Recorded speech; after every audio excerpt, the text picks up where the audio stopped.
Welcome to The Explainer. Today, we're unpacking a situation that's literally sending shockwaves through the educational landscape. We're talking about the highly charged NEET medical exam controversy. In this Explainer, we'll be breaking down some sweeping allegations of systemic failures, supposed organized scams, and the crushing pressure falling squarely on the students. And we're basing this entire breakdown on the explosive claims from a recently trending video by the creator, Medical Holic Avi. Okay, let's dive into this. To really grasp the sheer magnitude of these claims, we're going to map this out into 6 specific areas. We'll look at 1.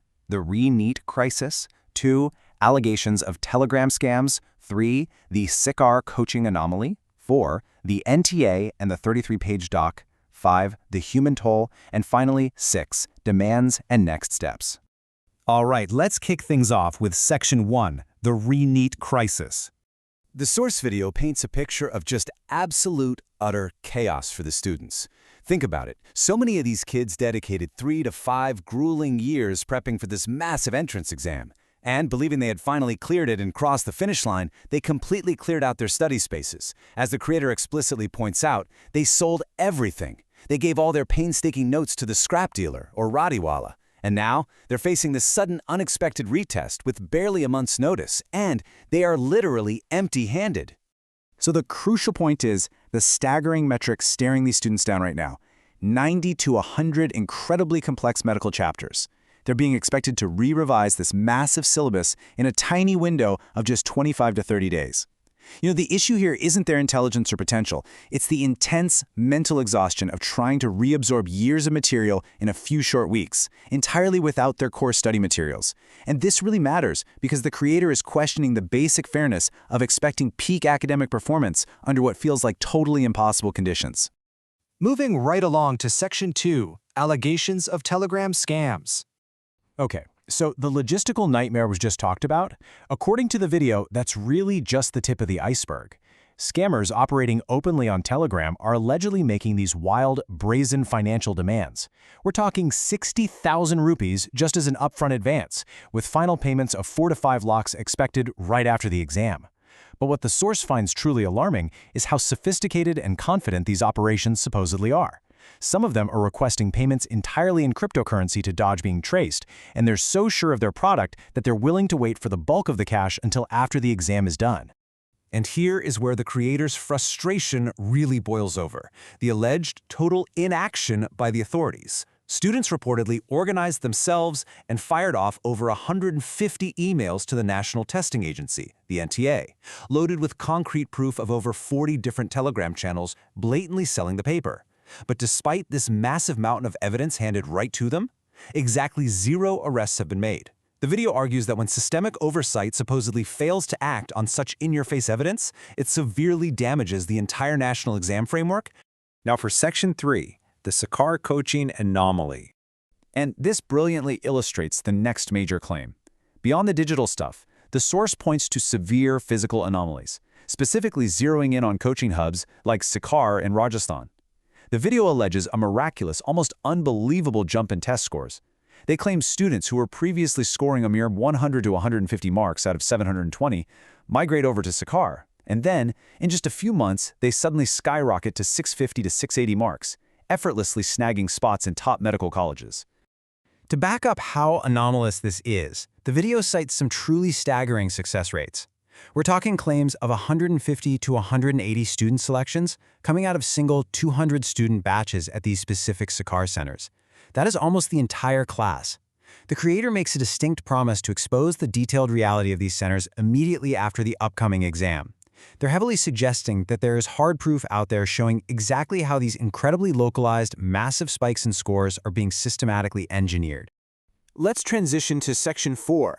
NTA and the 33-page doc. Central to the dispute between the students and the institutions is what's being called the 33-page paper. Now, standard exams usually have exactly 32 pages, but strong rumors started flying around about an extra rough page being added to the leaked version. When images of this 33-page document surfaced everywhere online, images that the creator claims passed multiple AI generation checks, the NTA officially dismissed the whole thing with just a single word: fake. The core argument from the source is that these quick blanket dismissals with absolutely no transparent clarification completely fail to restore any faith. especially when students are literally staring at these documents all over the internet. And the accusations get surprisingly specific here. Viral allegations are currently swirling around an alleged NTA employee named Kishan Patil. The claim is that his identity, along with photos from internal ministry meetings, are purportedly being used to hawk exam papers over on Snapchat. The video creator basically throws down the gauntlet here, saying, look, if Kishan Patil is a real person and his identity is just being maliciously misused by scammers, he needs to file an FIR and officially clear his name. Because right now, students are left to assume that internal employees are directly facilitating these massive exam leaks. This brings us to Section 5, the human toll. Because behind all the crazy statistics, the leaked pages, and the finger-pointing, there is a very real cascading psychological impact on these kids. The video highlights how students are facing severe mental harassment and total burnout from the daily flood of contradictory notifications. On top of that, official educational portals, including sites for CBSE and JEA Advanced, have allegedly been hacked, which just completely destroys whatever remaining trust there was in the system's digital security. And to make matters worse, the re-exam initially clashed directly with the SWIAM exams on June 21st. It's a massive scheduling whiplash for young adults who are, at the end of the day, just trying to navigate their futures. Finally, Section 6, demands and next steps. Let's move to and see how this builds towards action. The source material doesn't just complain, it actually builds into a highly structured call to action for the viewers. Students are urged to follow 3 very specific steps. Step 1, fill out a public interest litigation, or PIL form to help build a coordinated legal case. Step 2, heavily tag prominent EdTech educators and government officials across social media to force visibility and demand some actual accountability. And Step 3, join a specific Telegram channel that promises to drop undeniable real-time proof of leaks the second the exam begins.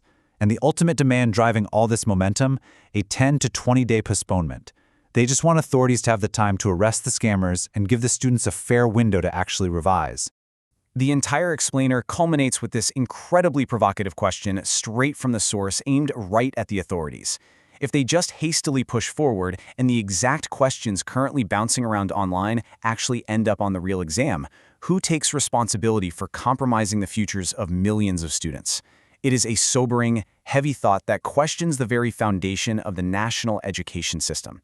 And that is exactly why understanding the claims in this controversy matters so much for everyone involved. Thanks so much for joining me on this explainer, and as always, keep questioning the information around you.